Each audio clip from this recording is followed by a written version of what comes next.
ipaliwanag ko rin sa inyo yung Sige. ine-explain ni Cap. Yan na kasi yung nabanggit Mm. mo nga na parang feeling namin sinaswarm na kami or pinapalibutan. Kasi nung una, isang ship lang na, yun nga, yung warship, nagmimisa po kami noon, Sir Michael, during that time. So parang saktong-sakto na nakaplano kami ng mass during that time, around 4.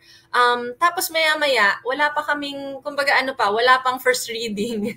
May bumubulong na sa akin na, Ma'am, may isa pang Chinese vessel na parating. So pangalawa na.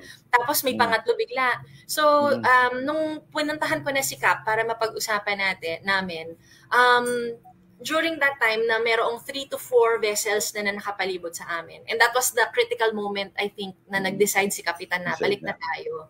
Kasi yung maneuver ng China, bukod sa pinapalibutan na kami, yung Chinese Coast Guard, una pa sa lubong pong ganyan. Kaso biglang nag-change course siya na parang aakma, na diretso sa amin.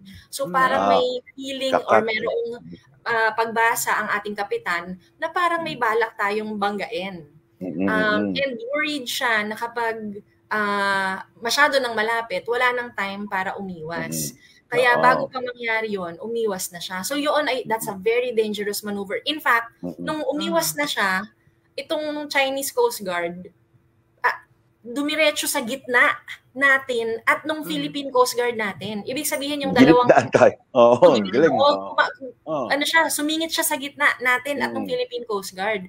So, again, klaro na padiretso dun sa vessel namin. Tapos, ayun nga, nung nakaiwas na kami, dumiretso pa rin siya at pumasok sa gitna namin ng Philippine Coast Guard. Parang hinati kami, no?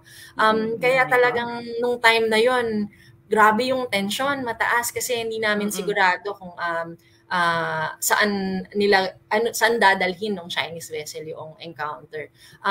Kaya talagang nung moment na yon, we were really hopeful na everyone will be safe, and even though talagang we were hopeful na makadiretso pa kami kasi yun po talaga yung gusto natin.